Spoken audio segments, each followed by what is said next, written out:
En 1846, dans les registres paroissiaux de la Louisiane, 6 hommes furent enterrés le même jour avec la mention « mort de causes indéterminées ». Tous portaient la même mutilation. Tous travaillaient pour la même plantation. Et tous avaient partagé le même secret pendant près de 15 ans.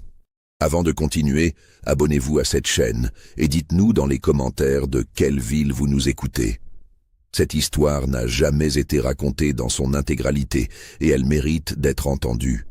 Le delta du Mississippi, dans les années 1840, était un labyrinthe d'eau, de terre et de secrets. Les plantations s'étendaient comme des royaumes isolés, chacune gouvernée par ses propres lois, loin du regard des autorités de la Nouvelle-Orléans. Entre les méandres boueux du fleuve et les forêts de cyprès chauves qui semblaient avaler la lumière du jour, il existait des endroits où le temps s'arrêtait, où les cris ne portaient pas au-delà des limites des propriétés, où l'humanité elle-même semblait suspendue. La plantation Belmont s'étendait sur près de 2000 arpents de terre fertile, à environ 45 km au sud de la Nouvelle-Orléans, dans une région où le fleuve formait une courbe prononcée qui isolait naturellement le domaine du reste du monde. Pour y accéder, il fallait emprunter un chemin boueux qui serpentait entre les marécages pendant près de 2 heures. Un trajet que peu de visiteurs osaient entreprendre, surtout pendant la saison des pluies quand les routes devenaient impraticables et que les alligators sortaient de leurs tanières. La grande maison, construite dans le style créole avec ses larges galeries et ses colonnes blanches, dominait un paysage de champs de canne à sucre qui s'étendait jusqu'à l'horizon. Derrière elle, une rangée de cabanes d'esclaves formait un village miniature, et plus loin encore, caché derrière un rideau de saules pleureurs, se trouvait la sucrerie, un bâtiment massif de briques rouges d'où s'échappait une fumée noire pendant la saison de broyage. Monsieur Auguste Lavergne dirigeait cette plantation depuis 1828, après avoir hérité du domaine de son père. C'était un homme trapu d'une 50aine d'années, aux favoris grisonnants et au regard perpétuellement soupçonneux.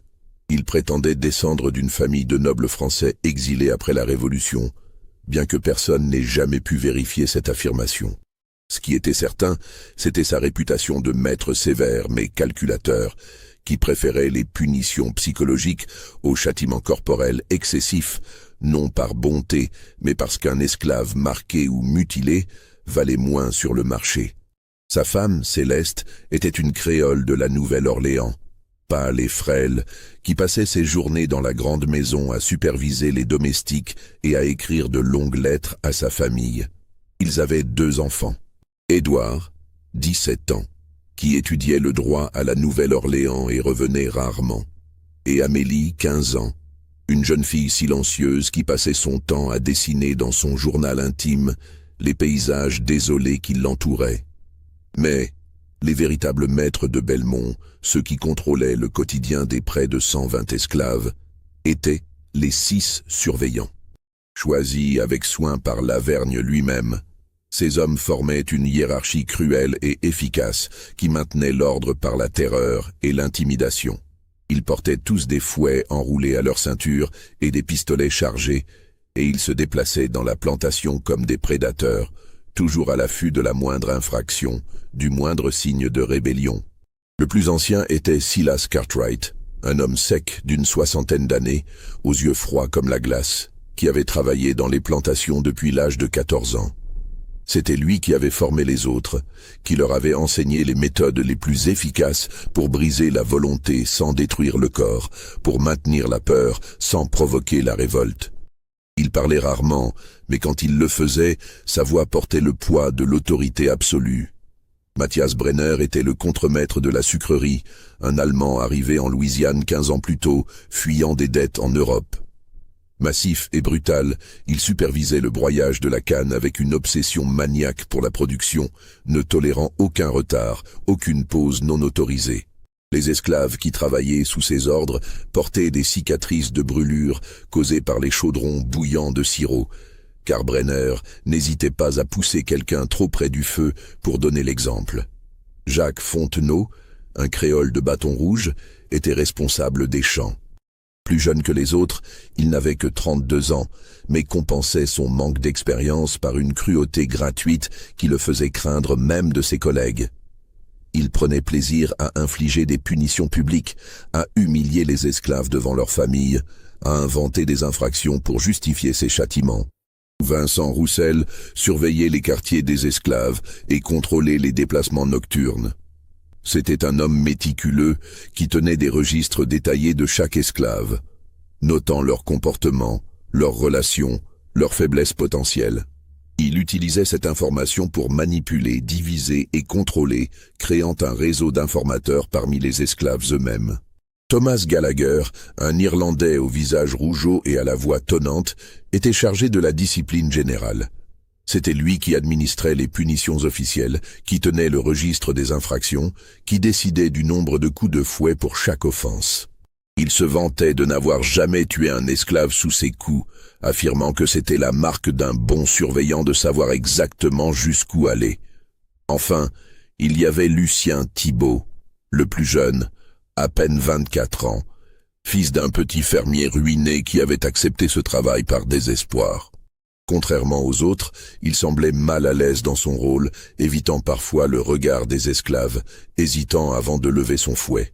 Les autres le moquaient pour sa faiblesse supposée, mais Cartwright le gardait parce qu'il était précisément ce type d'homme, facilement contrôlable, qui ne poserait jamais de questions. Ensemble, ces 6 hommes formaient un système implacable de surveillance et de contrôle. Ils vivaient dans des cabanes séparées près de la grande maison, mangeaient ensemble, buvaient ensemble le soir sous la galerie, et partageaient ce lien particulier qui unit ceux qui exercent un pouvoir absolu sur d'autres êtres humains. Ils se considéraient comme les gardiens de l'ordre, les protecteurs de la civilisation contre le chaos potentiel que représentaient les esclaves. Dans ce monde étouffant et isolé, où chaque jour ressemblait au précédent, où le temps se mesurait en saison de récolte et en vente aux enchères, les esclaves de Belmont vivaient dans un état permanent de vigilance et de peur. Ils travaillaient du lever au coucher du soleil, 6 jours par semaine, sous le regard constant des surveillants. Leur vie était réglementée jusqu'au moindre détail, quand ils pouvaient manger, dormir, se déplacer, même parler. Mais dans les marges de cette existence contrôlée, il subsistait de minuscules espaces de résistance. Des chants pendant le travail qui contenaient des messages codés, des réunions secrètes la nuit dans les bois, des histoires transmises de génération en génération, qui maintenaient vivante une certaine idée de dignité et d'humanité, et des actes de défi si subtils qu'ils échappaient même à la surveillance omniprésente. Un outil délibérément cassé, une tâche accomplie juste assez lentement pour ne pas pouvoir être sanctionné, un regard échangé qui disait « Nous survivrons ». Ruth arriva à Belmont en décembre 1830, par un après-midi gris où la brume montait du fleuve comme un linceul. Elle avait été achetée lors d'une vente aux enchères à la Nouvelle-Orléans, et le peu que les registres mentionnaient à son sujet était inscrit dans l'écriture soignée de Lavergne.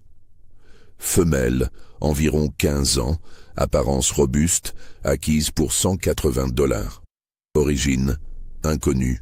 Particularité, muette depuis la naissance selon le vendeur. En réalité, personne ne savait vraiment d'où venait Ruth, ni pourquoi elle ne parlait pas. Le marchand d'esclaves qui l'avait vendue avait raconté qu'elle avait été trouvée dans une plantation abandonnée près de Mobile, seule survivante d'une épidémie de fièvre jaune qui avait tué tous les autres. D'autres versions circulaient. Certains disaient qu'elle venait d'une cargaison illégale arrivée directement d'Afrique. D'autres qu'elle était née en captivité, mais avait été séparée de sa mère si jeune qu'elle n'avait jamais appris à parler. Ce qui était indéniable, c'était son silence. Ruth ne prononçait jamais un mot, jamais un son. Elle ne criait pas sous les coups, ne gémissait pas de douleur, ne fredonnait pas pendant le travail. Son mutisme était si complet, si absolu, qu'il en devenait presque inquiétant. Les autres esclaves, au début, tentèrent de communiquer avec elle, utilisant des gestes, des expressions faciales, des tentatives de langage corporel. Ruth répondait, mais toujours de manière minimale, économe, comme si chaque mouvement devait être calculé. Physiquement, Ruth était petite, à peine 1,60 m, avec une ossature fine qui la faisait paraître plus jeune que son âge. Sa peau était d'un noir profond, ses traits anguleux, ses yeux d'un brun si sombre qu'ils semblaient noirs. Elle gardait ses cheveux crépus tressés serrés contre son crâne, et son visage ne trahissait jamais aucune émotion. C'était cette absence totale d'expression qui troublait le plus ceux qui la regardaient. Ni joie, ni tristesse, ni colère, ni peur. Juste un masque impassible qui ne révélait rien.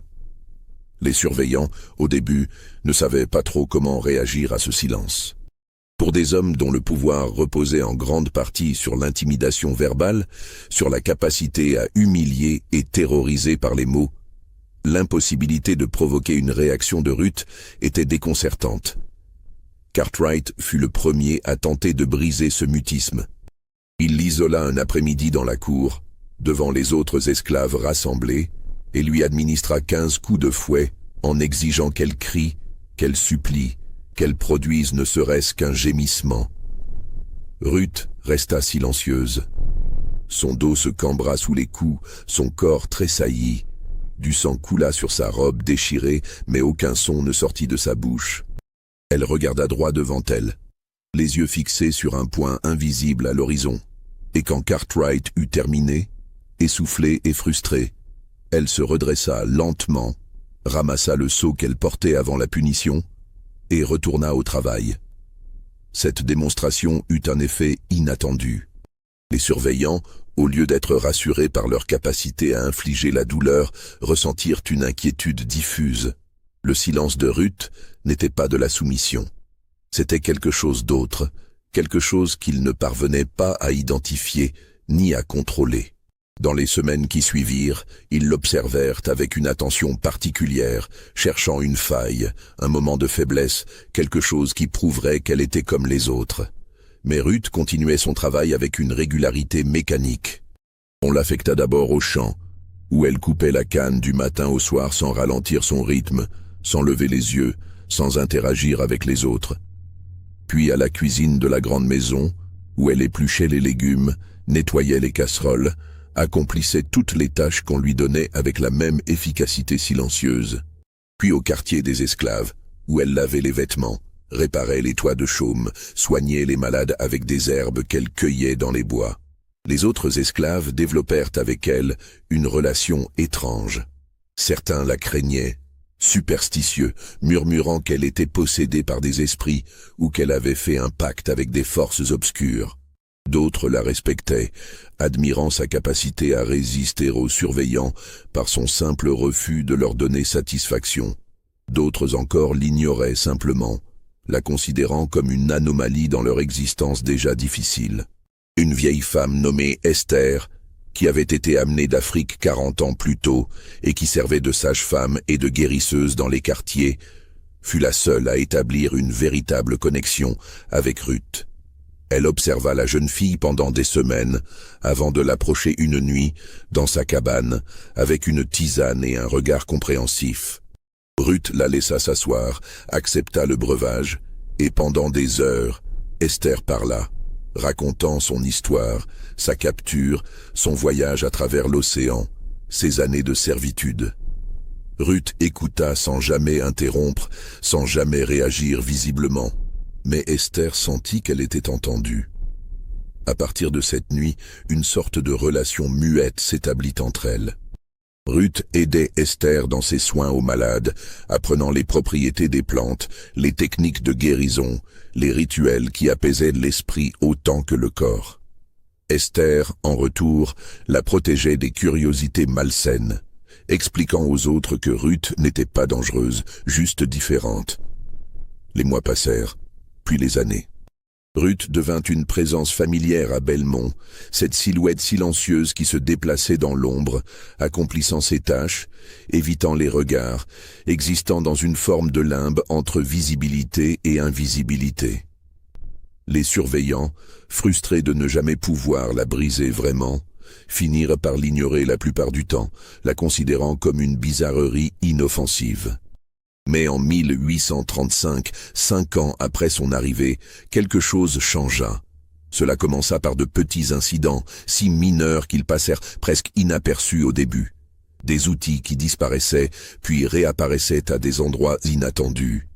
Des serrures qui ne fermaient plus correctement. Des cordes qui se brisaient sous un poids qu'elles auraient dû supporter. Des chevaux qui devenaient nerveux sans raison apparente. Les surveillants attribuèrent ces incidents à la négligence ou à la malchance. Mais ils devinrent plus fréquents, plus ciblés. Un jour, Brenner découvrit que le mécanisme du moulin à canne avait été saboté de manière si subtile qu'il fallut 3 jours pour identifier le problème, causant un retard coûteux dans le broyage. Une autre fois, Fontenot tomba malade après avoir bu de l'eau de son propre puits, une eau qui avait un goût légèrement amer que personne ne put expliquer. Ce fut Roussel qui, le premier, articula le soupçon qui germait dans l'esprit de tous. Par une soirée humide de juin 1835, alors que les 6 surveillants étaient réunis sur la galerie de la grande maison pour boire du whisky et jouer aux cartes, il posa sa main sur la table et dit d'une voix basse « C'est elle ». Les autres le regardèrent, attendant qu'il développe. Roussel alluma lentement sa pipe, laissant le silence s'installer, puis reprit « La muette. Ruth. Tous ces incidents ont commencé il y a 6 mois. Et si vous faites attention, si vous réfléchissez vraiment, elle était toujours quelque part à proximité quand les choses ont mal tourné. » Cartwright fronça les sourcils, sceptique. « Tu insinues qu'une esclave muette sabote délibérément la plantation ? Comment ? Pourquoi maintenant, après 5 ans de comportement irréprochable ? » « C'est précisément ce qui rend cela intelligent, » répondit Roussel. « Personne ne la soupçonne, elle est invisible. Les gens la voient sans la voir. Elle peut aller n'importe où, faire n'importe quoi, et personne ne s'en souvient parce qu'elle ne parle pas, ne fait pas de bruit, ne laisse pas de traces mémorables. » Brenner grogna, vidant son verre d'un trait. « Même si c'est vrai, comment prouver quelque chose ? On ne peut pas l'interroger, on ne peut pas la faire avouer. Son silence la protège. Alors on l'observe, » dit Fontenot, ses yeux brillants d'un éclat cruel. « Jour et nuit, on la suit partout. Et quand on la prend en flagrant délit, on fait un exemple qui marquera tous les autres pour les 50 prochaines années. » Gallagher secoua la tête. « Lavergne n'approuvera jamais une exécution basée sur des soupçons. Elle représente un investissement de $180, plus sa valeur de revente potentielle qui a augmenté maintenant qu'elle est formée. Il exigera des preuves concrètes. Alors on les obtiendra. » conclut Cartwright, et son ton indiquait que la discussion était close. À partir de ce moment, Ruth devint le centre d'une surveillance constante. Les surveillants organisèrent un système de rotation où au moins 2 d'entre eux savaient toujours où elle se trouvait et ce qu'elle faisait. Ils examinèrent minutieusement chaque tâche qu'elle accomplissait, cherchant des signes de sabotage. Ils fouillèrent sa cabane à plusieurs reprises, inspectant ses maigres possessions, cherchant des outils cachés, des substances suspectes, n'importe quoi qui pourrait constituer une preuve. Ils ne trouvèrent rien. Ruth continuait son travail avec la même efficacité silencieuse, ne montrant aucun signe qu'elle était consciente de cette surveillance accrue. Son visage restait impassible, ses mouvements économes et précis, sa routine immuable. Les semaines passèrent, et les surveillants commencèrent à douter de leur hypothèse. Puis, en août, Thibault disparut. Le matin du 12 août 1835 était étouffant, l'air si lourd d'humidité qu'il semblait tangible. Thibault avait été vu pour la dernière fois la veille au soir, quittant le dîner des surveillants pour faire sa ronde nocturne habituelle des quartiers des esclaves.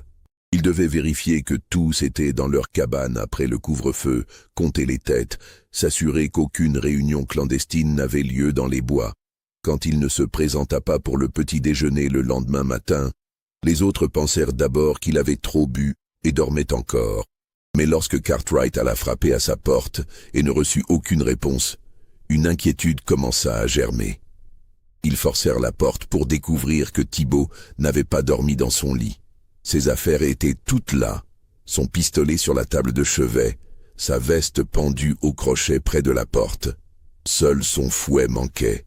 Une recherche fut immédiatement organisée. Lavergne lui-même participa, conscient que la disparition d'un surveillant était un événement grave qui pourrait déclencher une investigation des autorités de la Nouvelle-Orléans. Ils passèrent au peigne fin toute la plantation, les champs, la sucrerie, les marécages environnants, les bois de cyprès. Ils interrogèrent tous les esclaves, un par un, cherchant des témoins, des informations, n'importe quel indice. Personne n'avait rien vu. Personne n'avait rien entendu. Les esclaves gardaient leurs yeux baissés en répondant aux questions, leur voix neutre, leur visage fermé. La solidarité silencieuse qui les unissait face au maître s'était refermée comme un mur impénétrable. Ce fut 3 jours plus tard qu'on retrouva le corps de Thibault.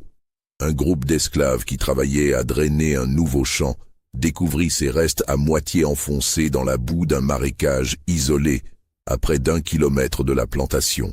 L'état de décomposition était déjà avancé à cause de la chaleur et de l'humidité, et les alligators avaient commencé leur travail.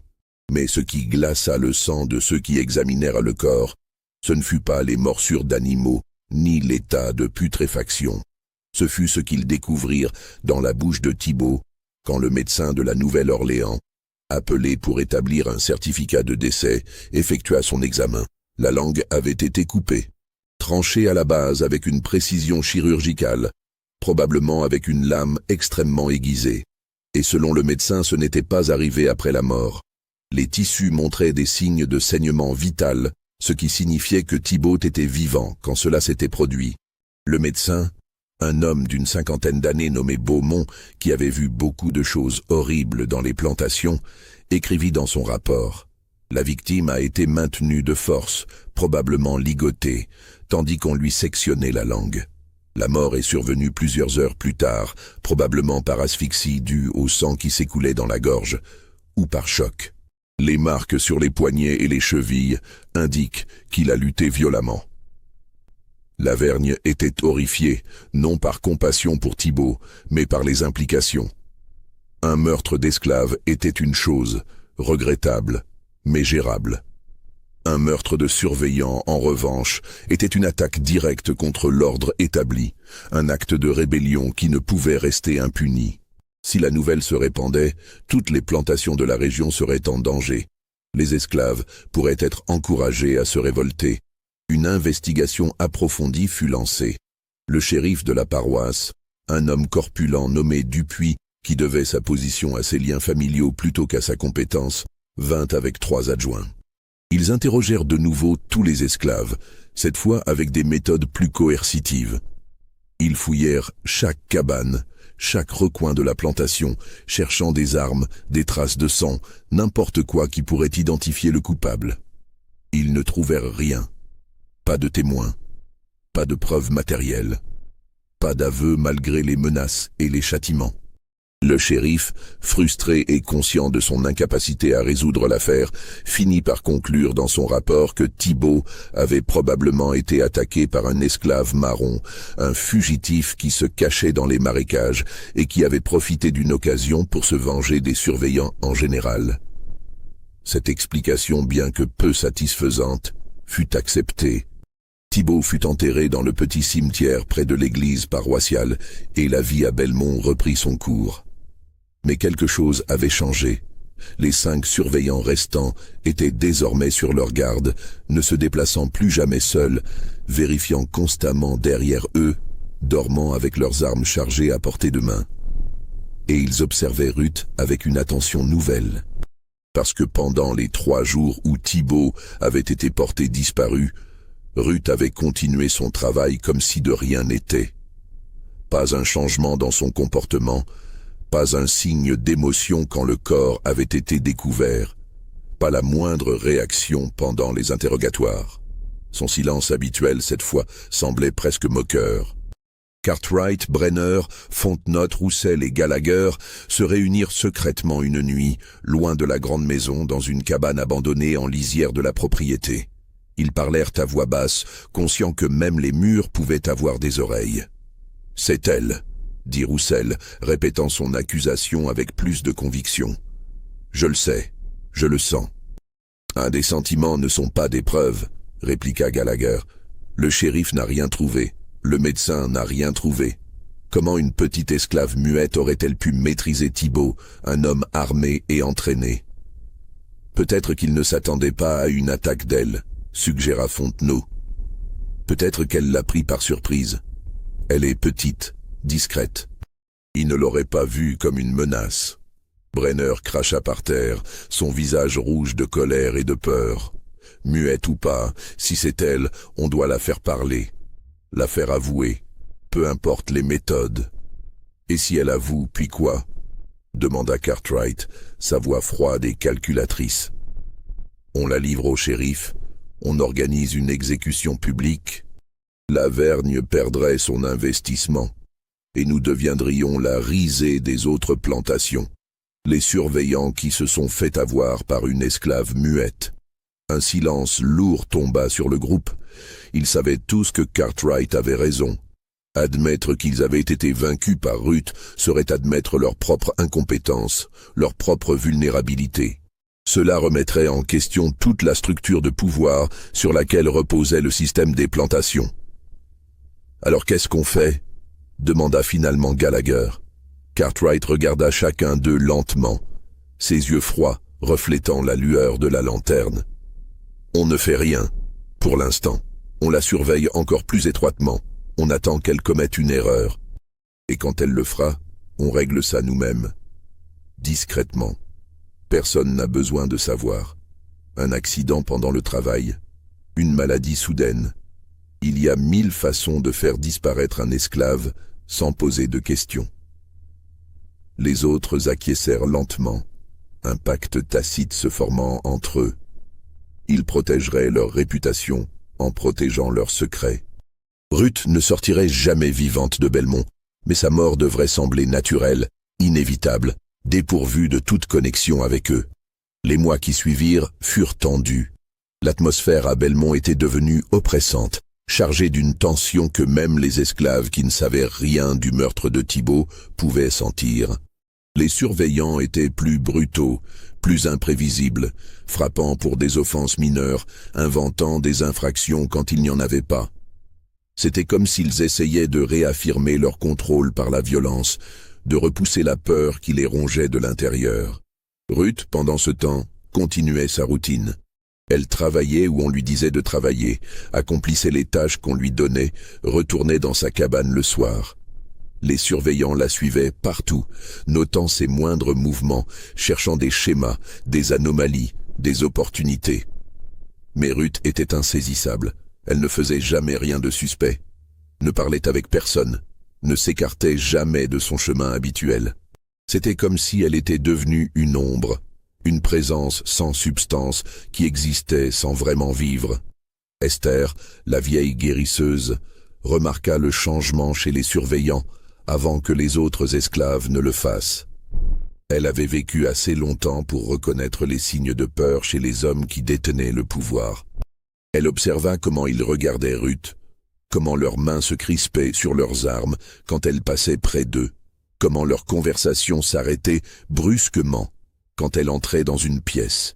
Une nuit, elle s'assit près de Ruth, dans la cabane qu'elle partageait désormais, et elle parla doucement, comme elle le faisait toujours avec la jeune fille muette. « Ils ont peur de toi, » dit-elle. « Je ne sais pas pourquoi, je ne veux pas savoir. Mais je te connais assez maintenant pour comprendre que tu n'es pas ce qu'ils croient. Tu n'es pas silencieuse parce que tu ne peux pas parler. Tu es silencieuse parce que tu as choisi de l'être. » Ruth ne répondit pas, bien sûr. Mais ses yeux, pour la première fois depuis qu'Esther la connaissait, montrèrent quelque chose qui ressemblait à de la reconnaissance. Un instant fugace où le masque glissa, révélant une intelligence aiguë, une conscience totale de tout ce qui se passait autour d'elle. « Sois prudente, » continua Esther, « la peur rend les hommes dangereux, plus dangereux que la colère. La colère est chaude et impulsive, la peur est froide et calculatrice. Ils vont essayer de te détruire, mais pas de manière que tu puisses prévoir. » Ruth hocha imperceptiblement la tête, et Esther comprit que ses paroles avaient été entendues et comprises. Puis le masque se remit en place, et Ruth redevint cette présence silencieuse et impénétrable qui déconcertait tant ceux qui la regardaient. L'hiver de 1835 passa, puis le printemps de 1836 arriva. La tension à Belmont ne diminuait pas, mais elle devenait familière, presque routinière. Les surveillants maintenaient leur vigilance, mais celle-ci commençait à s'émousser avec le temps. On ne peut rester en état d'alerte maximale indéfiniment. La fatigue s'installe, la tension se relâche, les routines reprennent le dessus. Ce fut exactement ce sur quoi Ruth avait compté. En avril 1836, Brenner tomba malade. Cela commença par des maux d'estomac violents, des crampes qui le pliaient en deux, des vomissements incessants. Le médecin Beaumont fut appelé et diagnostiqua une intoxication alimentaire, probablement causée par de la viande avariée. Il prescrivit du repos et une diète stricte, assurant que Brenner se rétablirait en quelques jours. Mais Brenner ne se rétablit pas. Les symptômes s'intensifièrent, il développa une fièvre qui ne baissait pas malgré les compresses froides et les tisanes. Ses cheveux commencèrent à tomber par poignées. Ses gencives saignaient. Sa peau prit une teinte grisâtre inquiétante. Beaumont revint, perplexe. Les symptômes ne correspondaient à aucune maladie qu'il connaissait. Il prit des notes détaillées, examina Brenner de la tête aux pieds, posa des questions sur tout ce qu'il avait mangé, bu, touché dans les dernières semaines. Rien ne donnait d'explication claire. Pendant 2 semaines, Brenner agonisa dans sa cabane, soigné par les domestiques de la grande maison sous la supervision de Madame Lavergne. Il délirait pendant ses fièvres, parlant de choses incohérentes, criant des noms, revivant des scènes de son passé. Les autres surveillants venaient le voir, mal à l'aise, ne sachant que dire face à cette détérioration rapide. Ruth, pendant ce temps, fut assignée aux tâches de la cuisine pour remplacer temporairement une domestique malade. Elle préparait les repas, nettoyait les casseroles, servait le dîner aux surveillants. Personne ne fit attention à elle. Elle était devenue une partie du décor, si familière qu'elle en était invisible. Brenner mourut le 3 mai, au petit matin, dans des convulsions terribles. Beaumont, présent au moment du décès, ne put faire que constater l'évidence. Le corps avait cessé de fonctionner, mais il ne pouvait expliquer pourquoi. Dans son certificat de décès, il écrivit « Mort de cause naturelle indéterminée ». Une formulation vague qui cachait son incompétence mais aussi son malaise face à quelque chose qu'il ne comprenait pas.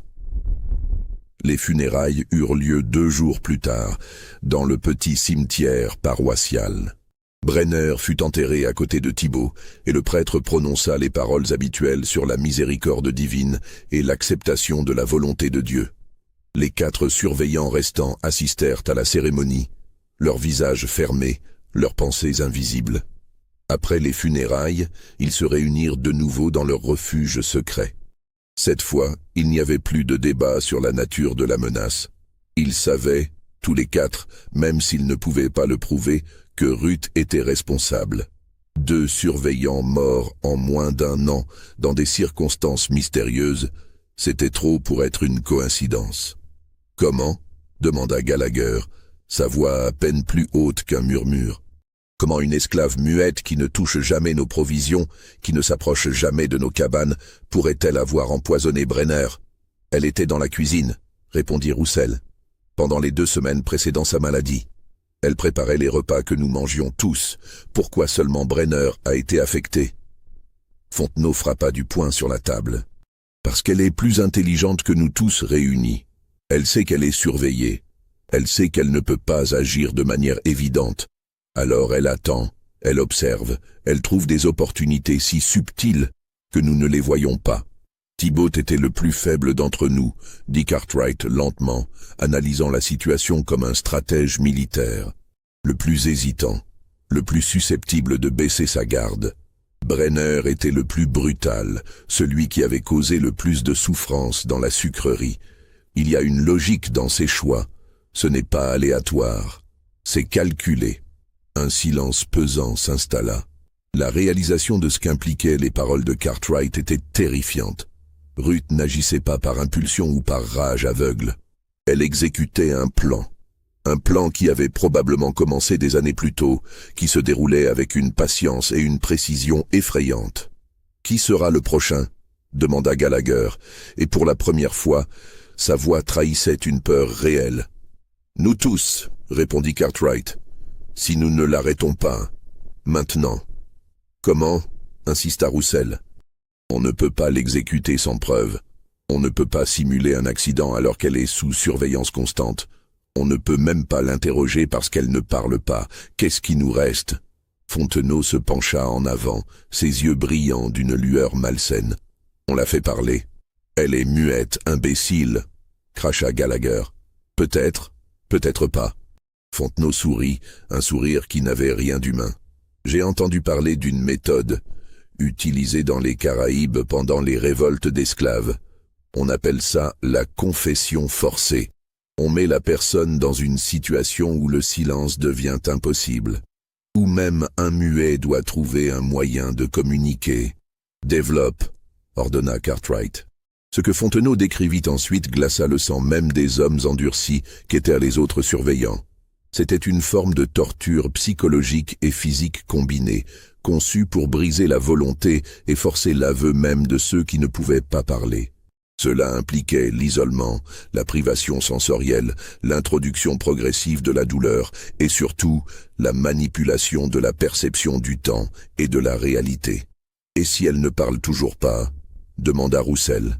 « Alors au moins, on saura qu'elle est vraiment muette, » répondit Fontenot. « Et on pourra la détruire sans culpabilité, sachant que nous avons fait tout notre possible pour confirmer nos soupçons. » Cartwright réfléchit longuement, pesant les options. C'était risqué. Si Lavergne découvrait ce qu'il projetait, il pourrait les renvoyer, voire les poursuivre en justice pour destruction de propriété. Mais l'alternative était d'attendre passivement qu'ils soient tous tués un par un. « D'accord, » dit-il finalement. « Mais nous devons être prudents. Personne ne doit savoir. Nous choisissons un moment où Lavergne et sa famille sont absents. Nous faisons venir Ruth dans un endroit isolé. Et nous faisons ce qui doit être fait. L'opportunité se présenta 3 semaines plus tard. Lavergne devait se rendre à la Nouvelle-Orléans pour des affaires qui le retiendraient 1 semaine entière. Il emmènerait sa femme et sa fille avec lui, laissant la plantation sous la supervision des surveillants. Son fils Édouard était déjà en ville pour ses études et ne reviendrait pas avant l'été. Le soir du départ de Lavergne, les 4 surveillants mirent leur plan à exécution. Ils envoyèrent de chercher Ruth sous prétexte d'une tâche urgente à accomplir dans la vieille cabane abandonnée en lisière de propriété. Ruth, comme toujours, obéit sans poser de questions, sans montrer d'émotion. Quand elle arriva à la cabane, seule dans l'obscurité croissante du crépuscule, les 4 hommes l'attendaient. Ils ne parlèrent pas, ils n'expliquèrent pas. Cartwright referma simplement la porte derrière elle, Roussel alluma une lanterne, et Fontenot s'avança avec des cordes. Ruth ne résista pas. Son visage resta impassible, tandis qu'il l'attachait à une chaise au centre de la pièce. Ses yeux se déplacèrent d'un homme à l'autre, lisant leurs intentions, comprenant parfaitement ce qui était sur le point de se passer. Mais elle ne montra aucune peur, aucune supplication. Juste ce calme déconcertant qui les avait toujours mis mal à l'aise. « Nous savons que c'est toi », commença Cartwright, sa voix froide et méthodique. « Nous savons que tu as tué Thibault. Nous savons que tu as empoisonné Brenner. Ce que nous voulons maintenant, c'est comprendre pourquoi et comment, et si tu as des complices. » Ruth le regarda, silencieuse. « Tu vas nous le dire », continua Cartwright. « D'une manière ou d'une autre, nous avons toute la nuit, toute la semaine si nécessaire. Personne ne viendra, personne ne t'entendra. Tu peux choisir de coopérer maintenant ou tu peux choisir de souffrir d'abord. Le résultat sera le même. » Ruth continua de le regarder et dans ses yeux, Cartwright vit quelque chose qui le fit frissonner malgré lui. Ce n'était pas de la peur, ce n'était pas de la défiance, c'était quelque chose de plus ancien, de plus profond. Une forme de patience absolue. Comme si elle savait quelque chose qu'ils ignoraient, comme si elle attendait depuis toujours que ce moment arrive. Ce qui se passa ensuite, dans cette cabane isolée au cours des 3 jours suivants, ne fut jamais raconté en détail. Les 4 surveillants firent tout ce qu'ils avaient planifié, et plus encore. Ils utilisèrent toutes les méthodes qu'ils connaissaient pour briser une personne.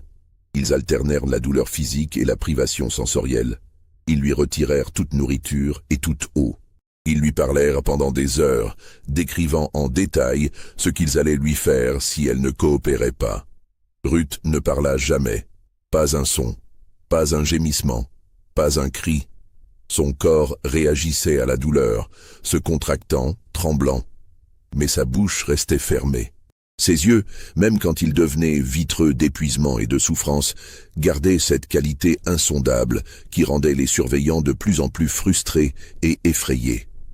Le 3e jour, Cartwright admit la défaite. Ils avaient échoué. Ruth était soit vraiment muette, soit possédait une volonté si forte qu'elle dépassait tout ce qu'ils avaient jamais vu. Dans les 2 cas, continuer était inutile et dangereux. Si elle mourait sous leurs mains, les questions seraient posées.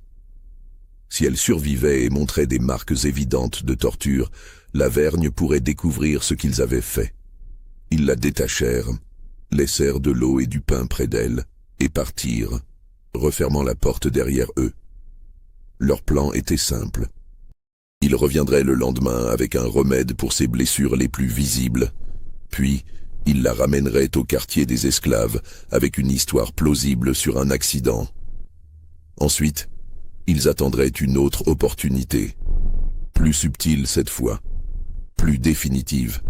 Mais quand ils revinrent le lendemain matin, la cabane était vide, les cordes gisaient sur le sol, coupées proprement. L'eau et le pain n'avaient pas été touchés. La porte, qu'ils avaient verrouillée de l'extérieur, était ouverte. Ruth avait disparu. La panique qui s'empara des 4 surveillants fut immédiate et viscérale. Une esclave disparue était toujours une crise majeure, mais dans ce cas, c'était bien plus que cela. Ruth connaissait leurs secrets. Elle savait ce qu'ils avaient fait. Et si elle parvenait à atteindre les autorités, à trouver un moyen de communiquer ce qui s'était passé, ils seraient tous ruinés. Mais Ruth ne pouvait pas parler. Cette pensée les réconforta brièvement, jusqu'à ce que Roussel fasse remarquer l'évidence. Elle peut écrire. Elle a passé des années dans la grande maison. Elle a vu les domestiques tenir des registres. Elle a probablement observé Madame Lavergne écrire ses lettres. Si elle sait écrire, elle peut raconter tout. Ils organisèrent immédiatement une recherche, mais contrairement à celle qui avait suivi la disparition de Thibault, celle-ci fut menée dans le secret absolu. Ils ne pouvaient pas alerter Lavergne, qui reviendrait dans 3 jours. Ils ne pouvaient pas mobiliser les autres esclaves, qui pourraient se poser des questions. Ils devaient retrouver Ruth eux-mêmes, discrètement, avant que quiconque ne remarque son absence. Les marécages autour de Belmont s'étendaient sur des kilomètres dans toutes les directions. C'était un labyrinthe d'eau stagnante, de boue profonde, de végétation dense et de dangers innombrables. Alligators, serpents venimeux, insectes porteurs de maladies, sable mouvant. Peu d'esclaves osaient s'aventurer loin dans ces terres hostiles et ceux qui le faisaient rarement revenaient.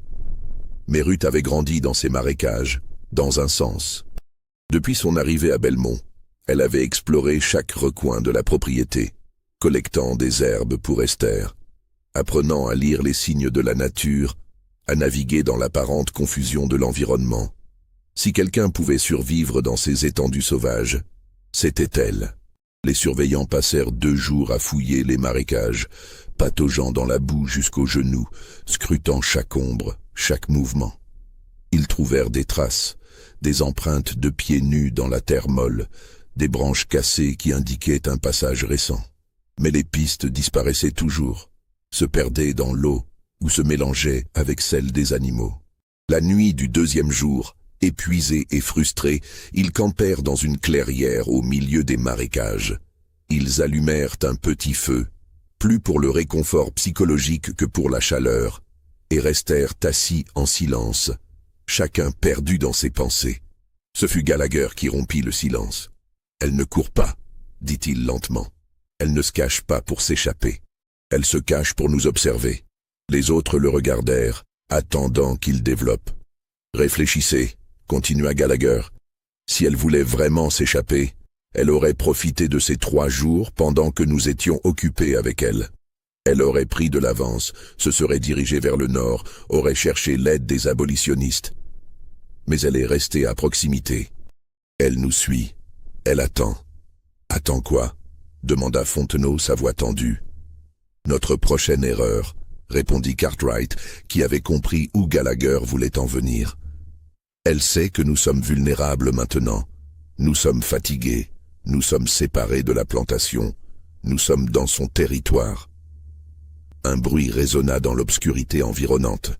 Un craquement de branches. Tous les quatre se levèrent d'un bond, armes au poing, scrutant les ombres au-delà du cercle de lumière projeté par le feu. Rien.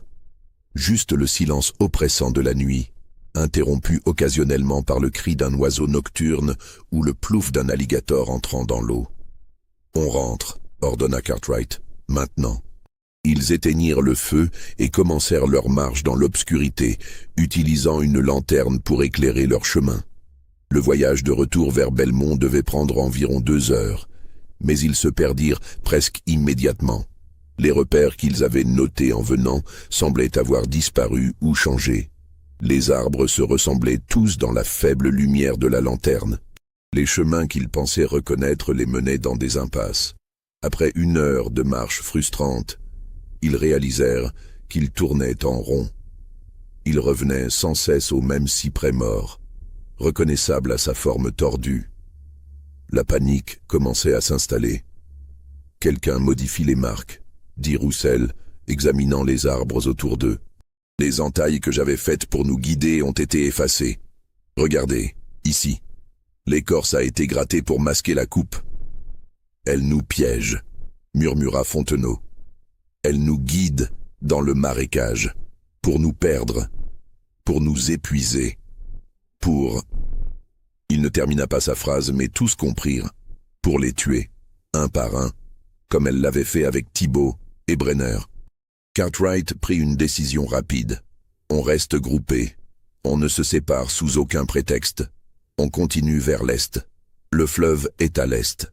Si on atteint le fleuve, on peut suivre la rive jusqu'à la plantation. Ils marchèrent, pendant ce qui sembla être des heures, la fatigue alourdissant chaque pas. L'obscurité semblait se refermer sur eux, la lanterne créant des ombres dansantes qui jouaient avec leur perception. Chaque bruit les faisait sursauter. Chaque mouvement dans leur vision périphérique les faisait pointer leurs armes vers les ténèbres. C'est alors que Fontenot cria. Ils se retournèrent pour le voir s'enfoncer soudainement dans ce qui semblait être de la terre ferme, mais était en réalité un piège de sable mouvant caché sous une fine couche de végétation. Il luttait, s'enfonçant de plus en plus avec chaque mouvement paniqué. Les 3 autres se précipitèrent pour l'aider, Cartwright saisissant une longue branche pour la tendre à Fontenot. Mais alors qu'ils étaient concentrés sur le sauvetage, un sifflement aigu traversa l'air, et Gallagher poussa un cri de douleur. Il tomba à genoux, une main sur son mollet. Dans la lumière vacillante de la lanterne tombée au sol, ils virent le serpent s'éloigner rapidement dans l'herbe. Roussel le reconnut immédiatement, un mocassin d'eau, l'un des serpents les plus venimeux de la région. « Non, non, non », gémit Gallagher, regardant la morsure sur sa jambe. 2 petites perforations d'où le sang commençait à couler. « Oh Dieu, non !» Cartwright était déchiré. Fontenot continuait de s'enfoncer, maintenant jusqu'à la poitrine, ses mouvements de plus en plus faibles. Gallagher avait besoin d'aide immédiate pour drainer le venin. Roussel et lui ne pouvaient pas gérer les 2 urgences simultanément. « Prends Gallagher », ordonna Cartwright à Roussel. « Essaye de drainer le venin, je m'occupe de Fontenot. » Mais quand Cartwright tendit de nouveau la branche vers Fontenot, celui-ci la manqua, ses doigts glissant sur l'écorce humide. Il sombrait trop vite maintenant, le sable mouvant ayant atteint son cou. Ses yeux étaient écarquillés de terreur, sa bouche ouverte dans un cri silencieux. Cartwright s'allongea sur le sol, essayant de se rapprocher sans tomber lui-même dans le piège. Il tendit sa main, ses doigts effleurant brièvement ceux de Fontenot. Puis, avec une dernière bulle d'air remontant à la surface, Fontenot disparut complètement, avalé par le marécage. Cartwright se redressa, haletant, couvert de boue. Roussel était penché sur Gallagher, essayant désespérément de faire une incision au-dessus de la morsure pour extraire le venin.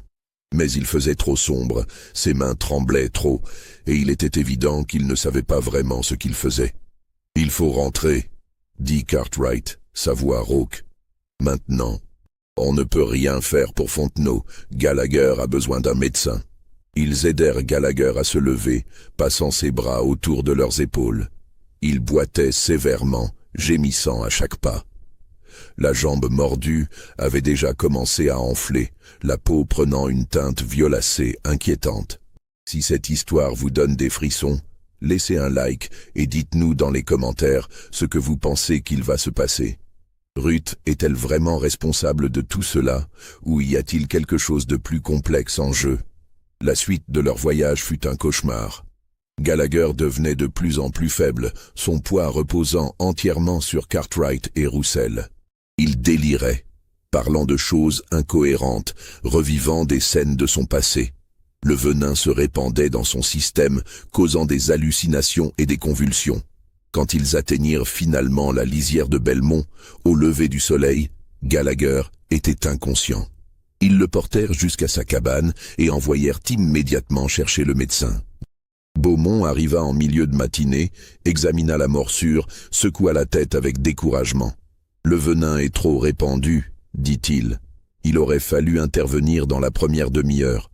Maintenant, tout ce que je peux faire, c'est essayer de le rendre confortable. » Gallagher mourut le soir même, dans des convulsions terribles qui rappelèrent de manière sinistre l'agonie de Brenner. Beaumont inscrivit « morsure de serpent » sur le certificat de décès, une cause parfaitement naturelle et explicable. Il ne restait plus que Cartwright et Roussel. Cette nuit-là, épuisés physiquement et mentalement, ils se réunirent une dernière fois. Ils ne parlèrent pas de leur plan pour tuer Ruth. Ils ne discutèrent pas de stratégie ou de méthode. Ils parlèrent simplement de survie. « On quitte Belmont », dit Roussel, sa voix à peine audible. « On prend nos affaires et on part. Ce soir, on invente une excuse. On dit que... » « Lavergne revient demain », l'interrompit Cartwright. « Si on disparaît maintenant, juste après la mort de 3 surveillants, les questions seront posées. Les enquêtes seront menées. On sera recherché. Notre carrière sera terminée. Notre réputation détruite. Préfères-tu être mort ?» demanda Roussel, fixant Cartwright avec des yeux injectés de sang. « Parce que c'est ce qui va arriver. Elle ne s'arrêtera pas. Pas maintenant. Elle a gagné. Elle nous a battus. La seule chose sensée à faire est de partir. » Cartwright réfléchit longuement. Toute sa vie, il avait été un homme de contrôle. Il avait construit sa carrière sur sa capacité à maintenir l'ordre, à dominer les situations, à ne jamais montrer de faiblesse. Admettre la défaite face à une esclave muette allait contre tout ce qu'il était. Mais il n'était pas stupide. Il comprenait les mathématiques de la situation. 3 hommes morts en moins de 2 ans. 2 survivants de plus en plus paranoïaques et épuisés. Et Ruth, quelque part là-bas, patiente et implacable, attendant sa prochaine opportunité. « D'accord », dit-il finalement, « on part, mais pas ce soir. Demain, après le retour de Lavergne. On lui dit qu'on a reçu une offre d'emploi ailleurs, qu'on donne notre démission, qu'on recommande des remplaçants, on fait les choses proprement, sans éveiller de soupçons. » Roussel acquiesça, soulagé. Ils passèrent le reste de la nuit à planifier leur départ, vérifiant compulsivement les verrous de leurs portes, sursautant à chaque bruit, gardant leurs armes chargées à portée de main. Mais Ruth ne vint pas cette nuit-là, ni la suivante. Quand Lavergne revint avec sa famille, il fut choqué d'apprendre les décès de Fontenot et Gallagher. Cartwright lui raconta une version soigneusement construite des événements. Une excursion de chasse qui avait mal tourné, un accident tragique mais explicable dans un environnement aussi dangereux que les marécages de Louisiane. Lavergne accepta l'explication, bien que son regard suggéra qu'il se posait des questions. 3 surveillants morts en si peu de temps était statistiquement improbable, mais pas impossible. Et franchement, retrouver de bons surveillants était difficile et coûteux. Il ne voulait pas perdre Cartwright et Roussel en plus. C'est pourquoi il fut si contrarié quand, le lendemain, les 2 hommes vinrent lui annoncer leur démission. Cartwright invoqua des raisons familiales, une opportunité dans une autre paroisse. Roussel parla de problèmes de santé, du besoin de changer d'air. Leurs excuses étaient faibles et manifestement préparées, mais Lavergne ne pouvait pas les forcer à rester. Il leur accorda 1 semaine pour former leurs remplaçants et organiser la transition. 1 semaine pendant laquelle Cartwright et Roussel furent les hommes les plus vigilants de toute la Louisiane. Ils ne se séparaient jamais. Ils ne mangeaient que de la nourriture qu'ils avaient préparée eux-mêmes. Ils vérifiaient leur cabane pour des pièges avant d'entrer. Ils dormaient à tour de rôle, l'un gardant toujours pendant que l'autre reposait. Et ils cherchaient Ruth, constamment, obsessivement, mais elle restait introuvable. C'était comme si elle s'était évaporée dans les marécages, devenue une légende, un fantôme. Le jour de leur départ arriva enfin. Cartwright et Roussel chargèrent leurs maigres possessions dans une charrette louée et se préparèrent à partir vers la Nouvelle-Orléans. Lavergne leur serra la main, leur souhaita bonne chance avec une froideur qui trahissait sa désapprobation. Ils étaient presque à la limite de la propriété quand ils réalisèrent qu'ils avaient oublié quelque chose. Cartwright jura et fit demi-tour vers sa cabane, disant à Roussel de l'attendre avec la charrette. Ce fut une erreur fatale. Quand Cartwright entra dans sa cabane pour récupérer un livre qu'il avait laissé sous son lit, il trouva Ruth assise sur sa chaise, l'attendant. Son premier réflexe fut de dégainer son pistolet, mais ses mains ne bougèrent pas. Elles restèrent paralysées à ses côtés, incapables de répondre aux ordres frénétiques de son cerveau. Ce n'était qu'alors qu'il réalisa qu'il se sentait étrange depuis le petit déjeuner. Un léger engourdissement dans ses membres, une difficulté à coordonner ses mouvements. Ruth se leva lentement. Dans sa main, elle tenait un petit couteau, le genre utilisé pour éplucher les légumes dans la cuisine. La lame était parfaitement aiguisée, brillante à la lumière du matin qui filtrait par la fenêtre. Cartwright voulut crier et appeler Roussel à l'aide, mais sa voix ne produisit qu'un gargouillement incompréhensible. Sa langue semblait trop épaisse dans sa bouche, ne répondant plus à sa volonté. « Curare », dit soudainement Ruth, et sa voix était claire, précise, sans aucune trace d'accent ou d'hésitation. C'est le nom que les Blancs donnent à ce poison. Les Indiens d'Amérique du Sud l'utilisent sur leurs flèches. Quelques gouttes dans votre café ce matin. Juste assez pour paralyser, mais pas assez pour tuer rapidement. Vous resterez conscient pour tout ce qui va suivre. Cartwright la fixait, horrifié non seulement par la paralysie qui s'emparait de son corps, mais par le fait qu'elle parlait. Ruth, la muette, parlait avec l'aisance de quelqu'un qui avait toujours su le faire. Vous vous demandez si j'ai toujours pu parler, continua Ruth, s'approchant lentement. La réponse est oui, depuis ma naissance, depuis toujours.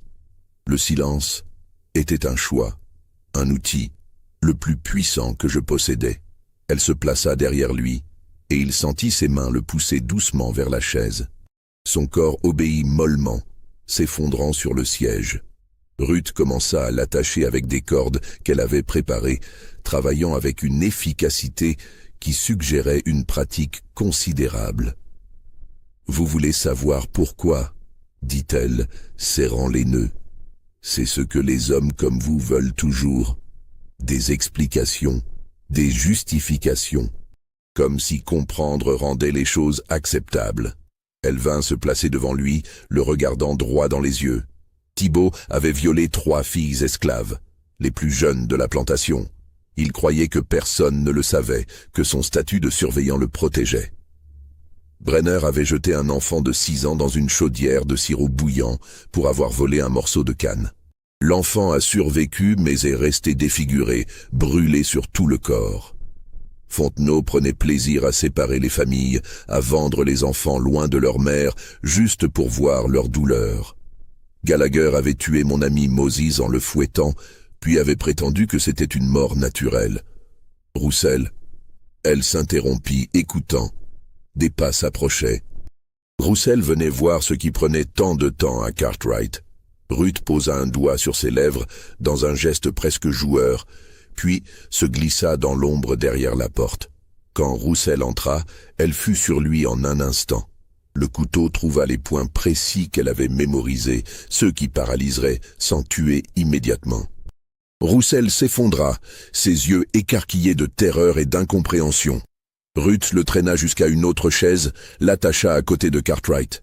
Maintenant, ils étaient deux à regarder, impuissants, tandis qu'elle préparait ses instruments. Roussel, continua-t-elle, reprenant où elle s'était arrêtée, tenait des registres détaillés de chaque esclave. Pas pour le travail, pour le contrôle. Il notait nos faiblesses, nos peurs, nos attachements. Puis il utilisait ces informations pour nous briser. Il a forcé une femme à regarder pendant qu'il vendait ses 3 enfants en lui disant que c'était sa faute pour avoir été trop attachée à eux. Elle posa le couteau sur la table à côté d'autres outils qu'elle avait rassemblés. Puis elle commença à parler, racontant une histoire qui expliquait tout. « Je m'appelle Ruth, dit-elle, mais ce n'est pas le nom que mes parents m'ont donné. Je ne me souviens plus de ce nom. Il y a trop longtemps. J'avais 5 ans quand les marchands d'esclaves sont venus dans notre village. Ils ont brûlé les cases, tué les hommes qui résistaient, enchaîné les femmes et les enfants. Mon père a essayé de me cacher, mais ils l'ont trouvé et battu à mort devant moi. Ma mère a hurlé, et ils lui ont coupé la langue pour la faire taire. Sa voix restait calme, factuelle, comme si elle racontait l'histoire de quelqu'un d'autre. Sur le bateau qui nous emmenait vers ce continent, ma mère est morte. Elle s'est laissée mourir de faim plutôt que de vivre dans l'esclavage. Avant de mourir, elle m'a fait promettre quelque chose. Elle ne pouvait plus parler, mais elle a pris mes mains, elle a touché ma bouche, puis elle a secoué la tête. Elle m'a fait comprendre que je devais être silencieuse, que le silence me protégerait, que les maîtres ne peuvent pas contrôler ce qu'ils ne comprennent pas. J'avais 6 ans quand j'ai décidé de ne plus jamais parler. Pas un mot, même pendant les coups. Même pendant les viols, même pendant les tortures, le silence est devenu mon armure. Et avec le temps, les gens ont cru que j'étais née muette. Ils ont cessé de me voir comme une menace. Je suis devenue invisible. Elle s'approcha de Cartwright, tenant le couteau près de son visage. J'ai observé pendant 15 ans. J'ai appris comment fonctionne ce système. J'ai identifié les hommes les plus cruels, ceux qui prenaient plaisir à la souffrance. Et j'ai décidé que chacun paierait pour ce qu'il avait fait. Pas rapidement, pas impulsivement, mais méthodiquement, patiemment, avec la même absence de pitié qu'ils avaient montrée. Thibaut était le premier parce qu'il était le plus faible, le plus facile à isoler. Je l'ai suivi dans les marécages pendant sa ronde. Je me suis approché de lui en feignant d'être blessé et perdu. Quand il s'est penché pour me voir, je l'ai frappé avec une pierre. Puis, je l'ai traîné dans un endroit préparé à l'avance. Je l'ai attaché, et je lui ai coupé la langue, exactement comme ils avaient fait à ma mère. Brenner était plus difficile. Le poison devait être administré progressivement, mélangé à sa nourriture sur plusieurs semaines. De l'arsenic, extrait de plantes locales, en doses si petites qu'aucun médecin ne pourrait le détecter. Il a souffert, comme l'enfant qu'il avait brûlé a souffert. Fontenot et Gallagher étaient une opportunité. Quand vous m'avez torturé dans la cabane, j'ai su que vous paniqueriez en découvrant mon évasion. J'ai su que vous iriez dans les marécages pour me chercher. J'ai passé ces 3 jours à préparer le terrain, à modifier les marques, à identifier les pièges naturels, à placer le serpent exactement où je savais que vous passeriez. Elle se tourna vers Roussel, le regardant froidement. Vous deux, vous avez failli vous échapper, mais la lâcheté qui vous a poussé à fuir était la même qui vous rendait prévisible. Je savais que Cartwright reviendrait pour quelque chose qu'il aurait oublié. Les hommes comme lui ne peuvent s'empêcher d'être méticuleux, même dans la panique. Ruth prit une longue respiration, puis reprit son couteau. Maintenant vient la partie que vous redoutiez depuis que vous avez découvert les corps. La question n'est pas si je vais vous couper la langue, c'est combien de temps vous resterez conscient pendant que je le fais. Ce qui suivit fut rapide et précis. Ruth avait appris l'anatomie en aidant Esther avec les soins aux malades. Elle savait exactement où couper, comment minimiser le saignement immédiat pour prolonger la conscience, comment infliger la plus grande terreur psychologique avant la douleur physique. Cartwright et Roussel ne moururent pas immédiatement. Ruth les laissa attachés. leur langue coupée posée devant eux sur la table, contemplant leur sort pendant qu'ils se vidaient lentement de leur sang. Elle resta assise là, les regardant, son visage de nouveau impassible, patiente. Quand ce fut terminé, elle nettoya méthodiquement la scène. Elle brûla les cordes. Elle lava le couteau. Elle fit disparaître toute trace de sa présence. Puis elle traîna les corps l'un après l'autre dans les marécages, les disposant de manière à suggérer qu'ils s'étaient entretués dans une dispute qui avait mal tourné. C'était plausible. Deux hommes sous pression, paranoïaques, épuisés, se retournant l'un contre l'autre dans un moment de folie. Le shérif Dupuis, quand il arriva 3 jours plus tard pour examiner la scène, accepta cette explication avec soulagement. C'était plus simple que d'admettre qu'une esclave avait systématiquement tué 6 surveillants sur 2 ans. Les corps de Cartwright et Roussel furent enterrés aux côtés de ceux de Thibault, Brenner, Fontenot et Gallagher dans le petit cimetière paroissial. 6 tombes alignées, 6 pierres tombales identiques. 6 hommes morts dans la même plantation sur une période de moins de 2 ans. Les rumeurs circulaient, bien sûr, dans les plantations voisines, dans les bars de la Nouvelle-Orléans, dans les conversations chuchotées des esclaves. Certains parlaient d'une malédiction sur Belmont, d'autres d'une vengeance divine contre des hommes particulièrement cruels. D'autres encore évoquaient des sociétés secrètes d'esclaves qui ciblaient les surveillants les plus brutaux. Mais personne ne parla de Ruth, parce que Ruth était redevenue invisible, silencieuse, muette. Elle avait repris sa routine avec la même efficacité mécanique, la même absence d'expression, la même présence fantomatique qui ne marquait pas les mémoires. Lavergne engagea de nouveaux surveillants, des hommes venus d'autres paroisses, attirés par les salaires élevés qu'il offrait maintenant pour compenser la réputation sinistre de la plantation. Ces nouveaux hommes étaient différents, plus prudents, moins brutaux, comme s'ils avaient compris, sans que personne ne le dise explicitement, qu'il existait une ligne à ne pas franchir à Belmont. La production de la plantation continua. Les saisons se succédèrent. L'esclavage en Louisiane continua pendant près de 20 ans encore, jusqu'à ce que la guerre civile mette fin au système qui avait permis à des hommes de posséder d'autres êtres humains. Mais les esclaves de Belmont portaient en eux une connaissance secrète. Ils savaient, même s'ils ne pouvaient pas le prouver, ce qui s'était réellement passé. Ils connaissaient l'histoire de Ruth la Muette, la petite esclave qui avait tué 6 surveillants et qui n'avait jamais été découverte. Cette histoire fut transmise de génération en génération, murmurée dans les cabanes la nuit, racontée aux enfants comme un conte moral sur la patience et la vengeance. Avec le temps, elle devint une légende, un mythe. Les détails changèrent. Certaines versions ajoutèrent des éléments surnaturels. D'autres transformèrent Ruth en une figure presque mystique. Mais au cœur de toutes ces versions restait la même vérité fondamentale. Dans un système conçu pour briser l'humanité des esclaves, une femme avait trouvé un moyen de résister, pas par la rébellion ouverte qui aurait été immédiatement écrasée, pas par la fuite qui aurait mis en danger d'autres esclaves, mais par une vengeance calculée, méthodique, invisible. Esther, la vieille guérisseuse, mourut en 1842, emportant avec elle les secrets qu'elle avait gardés. Sur son lit de mort, elle appela Ruth à ses côtés. Les 2 femmes restèrent assises en silence pendant des heures, communiquant dans ce langage sans parole qu'elles avaient développé au fil des années.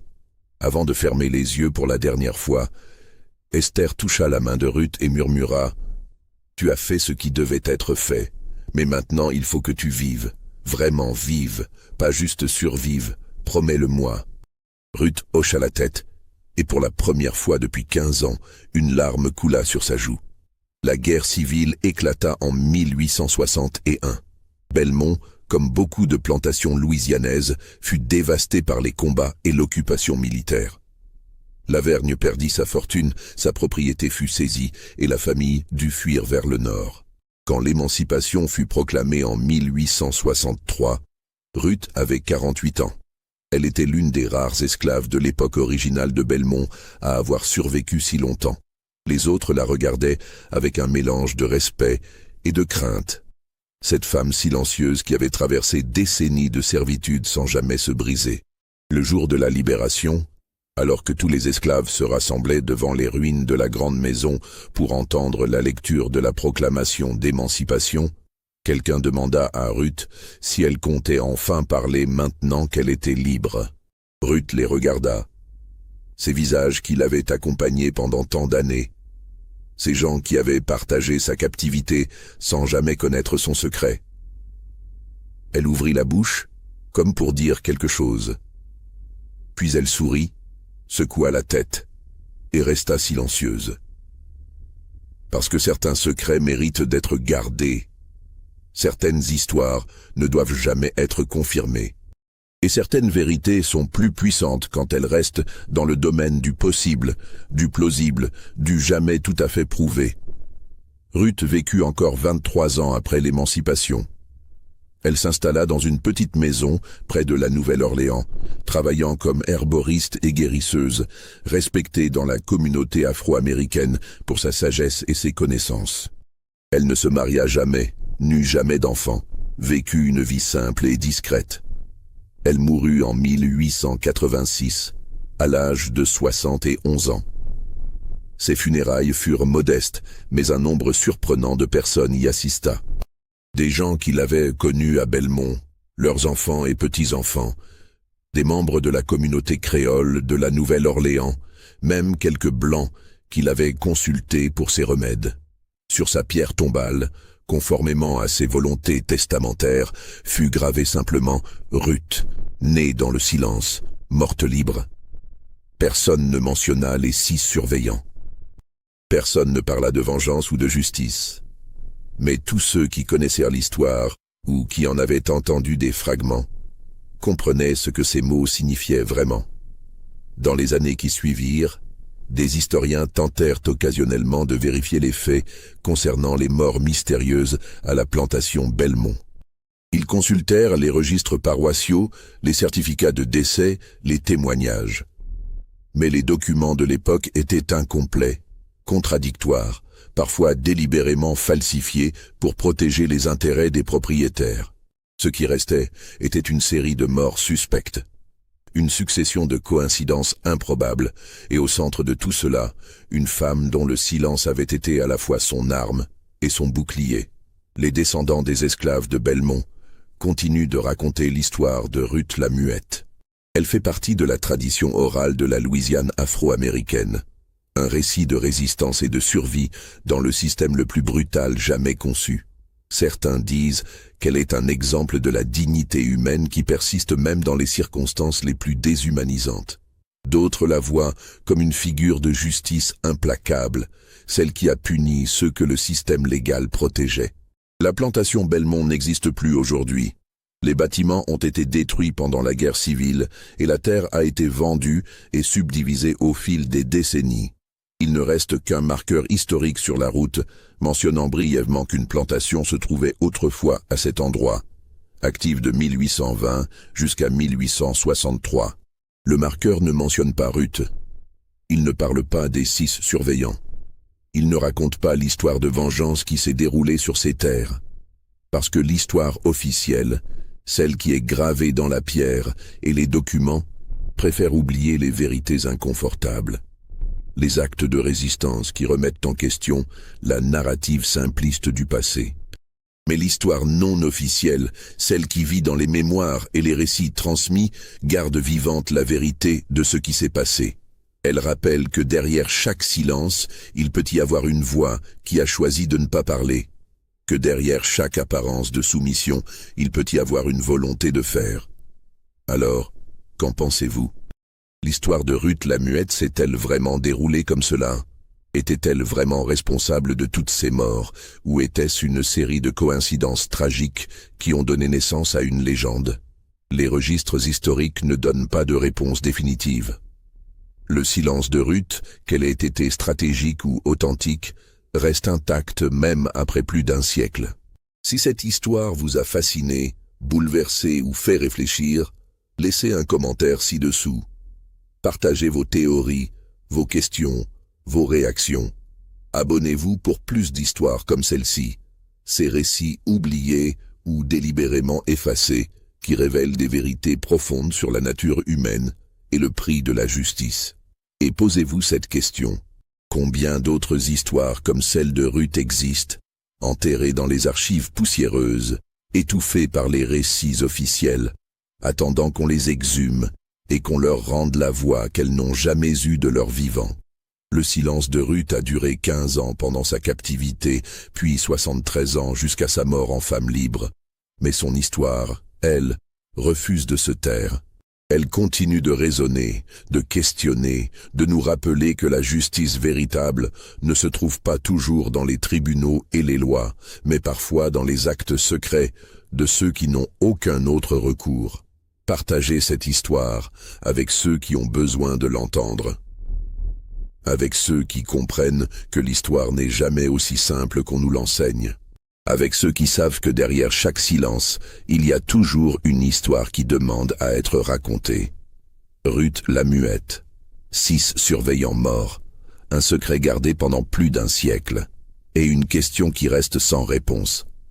La vengeance est-elle justice quand le système lui-même protège les coupables? À vous de décider. À vous de juger. À vous de vous souvenir.